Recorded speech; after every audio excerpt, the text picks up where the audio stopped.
അലൈക്കും വറഹ്മത്തുള്ളാഹി.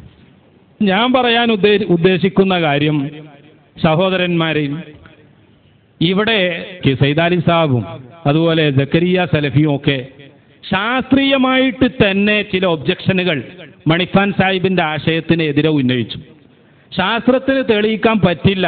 ഇനി വിസിബിൾ മൂണാണെങ്കിലും ക്രസന്റ് ആണെങ്കിലും എന്താണെങ്കിലും ഒരു ILDL international lunar date line ഇത് വെച്ചാൽ പോലും ലോക മുസ്ലിങ്ങൾ ഒന്നായിട്ട് ഒരു ദിവസം പെരുന്നാൾ ആഘോഷിക്കുക, ഒരേ ദിവസം നോമ്പനുഷ്ഠിക്കുക, ഇത് സാധ്യമല്ല എന്നത് മണിഖാൻ സാഹിബ് പറഞ്ഞതിലേറെ ഞങ്ങൾക്കൊക്കെ മനസ്സിലാകുന്ന രൂപത്തിലാണ് സൈദാലി സാഹിബും അതുപോലെ തന്നെ സക്കരിയ സലഫി ഇവിടെ പറഞ്ഞത്. ഞാൻ അതിൻ്റെ ചില നോട്ട്സ് കൊണ്ടുവന്നിരുന്നു. അവർ ആ കാര്യം ഭംഗിയായി നിർവഹിച്ചതിനാൽ ഞാൻ അത് ഇനി ഇടപെടുന്നില്ല. പിന്നെ ചക്രവാളം ഒന്നേ ഉള്ളൂ എന്ന് എൻ്റെ തൊട്ടടുത്തിരിക്കുന്ന വിനീത സുഹൃത്ത് പറഞ്ഞതിൽ നിന്ന് എനിക്ക് മനസ്സിലായത്, അദ്ദേഹം IDL എന്ന് മനസ്സിലാക്കിയത് PT ഉഷയൊക്കെ ഓടുന്ന റൂട്ടിൽ മൈതാനിയിൽ വരക്കുന്നത് പോലത്തെ ഒരു വരയാണ്. അതുപോലെ ചക്രവാളം ഒന്നുണ്ട് എന്ന് മനസ്സിലാക്കിയത് കൊണ്ടാണ്. ചക്രവാളം ഒരുപാടുണ്ട്. കാരണം ചക്രവാളം എന്നതൊന്ന് ഇല്ലേ ഇല്ല.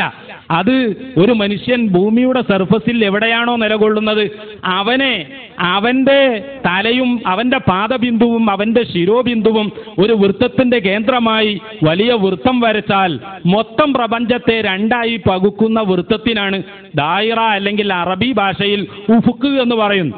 ഇത് ഉഫുക്കിനെ സംബന്ധിച്ച് അറിയാത്തത് കൊണ്ടാണ് ഒന്നിലധികമുണ്ടോ ഇല്ലേ എന്നുള്ള സംശയം വരുന്നത്.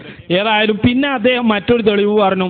ലക്ഷദ്വീപിൽ ഡൽഹിയെ അടിസ്ഥാനപ്പെടുത്തിയാണ്. എൻ്റെ സുഹൃത്ത് എൻ്റെ അടുത്ത് പഠിച്ച ആളുമാണ്, അഗത്തിക്കാരൻ സഖാഫി. അദ്ദേഹം പറയുന്നു മിനിക്കോയിൽ മാത്രമാണ് ഡൽഹിയെ അടിസ്ഥാനമാക്കി പെരുന്നാളും നോമ്പും അനുഷ്ഠിക്കുന്നത്, ബാക്കിയുള്ള ദ്വീപുകളിലൊന്നും അങ്ങനെയല്ല. ഏറ്റവും ചുരുങ്ങിയത് അദ്ദേഹത്തിൻ്റെ ദ്വീപിൽ അങ്ങനെ അല്ല എന്ന് പറയുകയാണ്.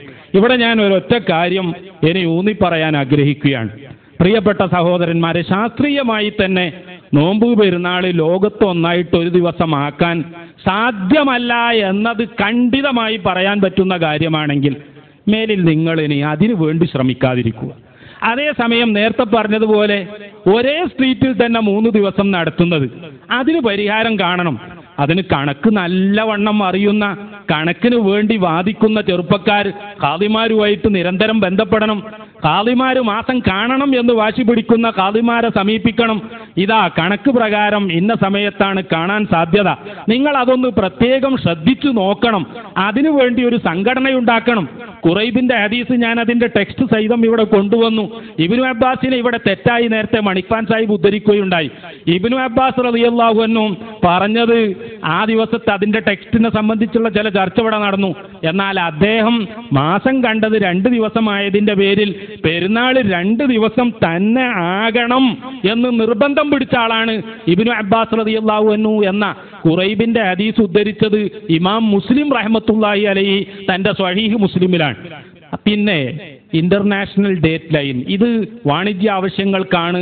കപ്പൽ യാത്രക്കാരൻ ക്ലോക്ക് തിരിച്ചു വെക്കണം. ഇതൊക്കെ നമ്മൾ സ്കൂളിൽ പഠിച്ചതാണ്.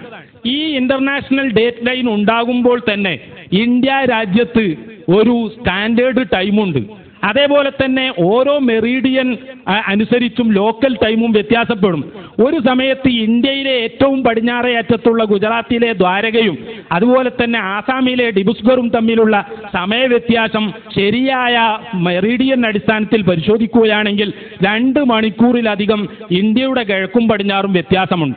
ജുമയുടെ സമയം എനിക്ക് തോന്നുന്നില്ല ഇവിടെ ഏതെങ്കിലും പ്രസ്ഥാനത്തെ പ്രതിനിധീകരിക്കുന്ന ആളുകൾക്ക് അഭിപ്രായ വ്യത്യാസം ഉണ്ടാകുമെന്ന്. ളുഹറിന്റെ സമയത്ത് തന്നെയാകണം.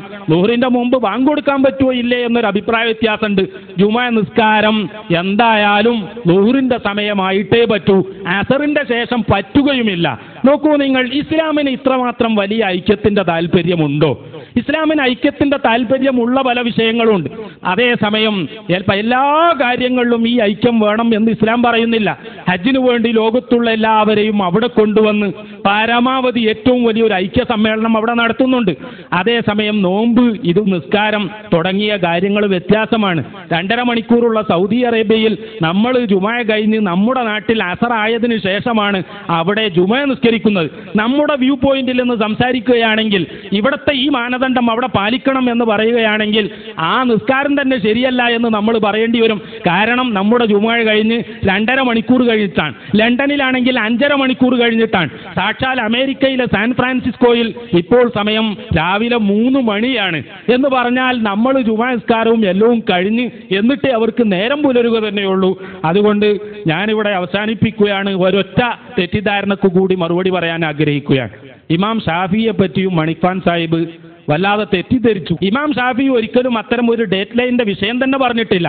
അദ്ദേഹം പറഞ്ഞത് ഒരു നഗരത്തിൽ ഒന്നിലധികം ജുമുഅ ആവശ്യമില്ലാതെ നടത്തരുത് എന്നാണ്. ആവശ്യത്തിന് അദ്ദേഹം വിശദീകരണം നൽകി. ഒരുപക്ഷെ ഒരേ ടൗണിന്റെ നടുവിലൂടെ പുഴ ഒഴുകുന്നുണ്ട്, ബാഗ്ദാദ് അതിനുള്ള തെളിവാണ്. യൂഫ്രട്ടീസും ടൈഗ്രീസും അവിടെയാണ്. അപ്പുറത്തും ഇപ്പുറത്തും അങ്ങോട്ട് കടക്കാൻ ജനങ്ങൾക്ക് പ്രയാസവും വന്നാൽ അവിടെ ആവശ്യമുണ്ട് ജുമുഅ ഒന്നിലധികം ആകാം. പിൽക്കാലത്ത് വന്ന പണ്ഡിതന്മാർ അതിന് വിശദീകരണം നൽകി. പുഴയുണ്ടാകണം എന്ന് മാത്രമല്ല ആവശ്യം, ജനങ്ങൾക്കിടയിൽ മറ്റെന്തെങ്കിലും അഭിപ്രായ വ്യത്യാസമുണ്ടായി ഒരു സ്ഥലത്ത് അവർ ഒരുമിച്ച് കൂടിയാൽ സംഘർഷമുണ്ടാകും എന്ന ഭയമുണ്ടായാൽ പോലും അവിടെ തഅദ്ദുദുൽ ജുമുഅ ജായിസാണ്. ഈ മാനദണ്ഡം പറഞ്ഞത് ഡേറ്റ് ലൈനെ സംബന്ധിച്ചാണ് എന്ന് പറഞ്ഞ് തെറ്റിദ്ധാരണ സൃഷ്ടിച്ചത് മണിക്വാൻ സാഹിബിനെ സംബന്ധിച്ചിടത്തോളം ശരിയായില്ല എന്ന് ഞാനിവിടെ ഉണർത്തിക്കൊണ്ട്, പിന്നെ നേരത്തെ ഒരു സഹോദരൻ പറഞ്ഞു അറഫ നോമ്പ്, അവിടെ നോക്കുമ്പോൾ നമ്മളിവിടെ നോമ്പ് നോൽക്കാതിരിക്കുന്നത് തീർത്തും അഭികാമ്യമല്ല. ഞാൻ ചോദിക്കട്ടെ, അറഫ നോമ്പ് നമ്മളോട് നോക്കാൻ പറഞ്ഞത് ദുൽഹജ്ജ് 9 അന്നാണ്. ദുൽഹജ്ജ് 9 അന്ന് ഇവിടെയുള്ളവരാ നോമ്പ് നോൽക്കേണ്ടത്, അറഫയിലുള്ള ആളുകൾ നോമ്പ് നോൽക്കേണ്ടതില്ല. അറഫയിലുള്ള ആളുകൾക്ക് അവരുടെ ദുൽഹജ്ജ് 9 അവർ അറഫയിൽ നിൽക്കണം. നമ്മളാണെങ്കിലോ ഇവിടെ നമ്മുടെ ദുൽഹജ്ജ് 9 അന്ന് നോമ്പ് നോൽക്കുകയും വേണം. അവർ പിറ്റേന്ന് പെരുന്നാളാണ് എന്നൊന്നും പറഞ്ഞ് നമുക്ക് അതൊന്നും പ്രയാസമില്ല.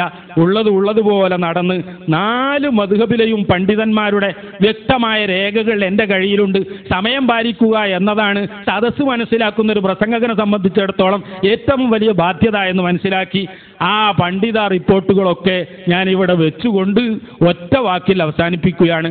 എടുക്കാൻ പറ്റിയ മുഴുവൻ പണ്ഡിതന്മാരും അവരൊക്കെ പറഞ്ഞത് ഇഖ്തിലാഫുൽ മത്താലി ബാധകമാണ്. കണ്ടതിൻ്റെ അടിസ്ഥാനത്തിൽ മാത്രമേ മാസം പ്രഖ്യാപിക്കാവൂ. ഏറ്റവും ചുരുങ്ങിയതിൽ അവസാനമായി ഇബ്നു തൈമിയ്യ പറയുന്ന ഒരു വരി മാത്രം ഉദ്ധരിച്ചുകൊണ്ട് അദ്ദേഹത്തിൻ്റെ ഫതാവയുടെ 25-ാം വാള്യത്തിൽ അദ്ദേഹം പറയുന്നത് നോക്കൂ നിങ്ങൾ. ഫഇദാ ഷഹിദ ഷാഹിദുൻ ലൈലത്ത സലാസീന മിൻ ശഅബാന അന്നഹു റആഹു ബിമകാനിൻ. ഞാൻ ഇന്നാലിന്ന നിങ്ങൾ അഹമ്മദിനെ കണ്ടിരുന്നോ? ഓ ഞാൻ ഇപ്പോൾ അവിടെ ആ സുന്നി പള്ളിയുടെ അടുത്ത് അല്ലെങ്കിൽ ജമാഅത്തെ ഇസ്ലാമിയുടെ പള്ളിയുടെ സമീപത്ത് കണ്ടിരുന്നു എന്ന് പറയാൻ ലഫ്ദ് ഉപയോഗിക്കൽ റആ തന്നെ. ഇവിടെ ഇബ്നു തൈമിയ്യ പറയുന്നു അന്നഹു റആഹു ബിമകാനിൻ മിനൽ അംകിനത്തി ഖരീബിൻ ഔ ബഈദിൻ വജബ സൗമു. കാണലിനെയാണ് അടിസ്ഥാനപ്പെടുത്തേണ്ടത് എന്ന് ഇത്രയും ശക്തിയായി വാദിച്ച ഒരു പണ്ഡിതൻ ഇബ്നു തൈമിയ്യയെ പോലെ കാണാനില്ല. അതുകൊണ്ട് കൂടുതൽ പണ്ഡിതന്മാരും കൂടുതൽ ജനങ്ങളും ഈ ഒരു ശൈലി സ്വീകരിക്കുന്നു എങ്കിൽ അതിനെ പിന്തുണച്ച് വൈകാരികമായ ഒരു മുസ്ലിം ഐക്യം എന്ന ആശയം തൽക്കാലം കൂടുതൽ പഠനം കഴിയുന്നത് വരെ തന്നെയെങ്കിലും മാറ്റി നിർത്തണം എന്നുണർത്തി ഇത്തരം സംരംഭങ്ങൾക്ക് വേദിയൊരുക്കിയവർക്ക് നന്ദി രേഖപ്പെടുത്തി വാഖിറു ദഅവാനാ അൽഹംദുലില്ലാഹി റബ്ബിൽ ആലമീൻ. അസ്സലാമു അലൈക്കും വറഹ്മത്തുള്ളാഹി വബറകാതുഹു.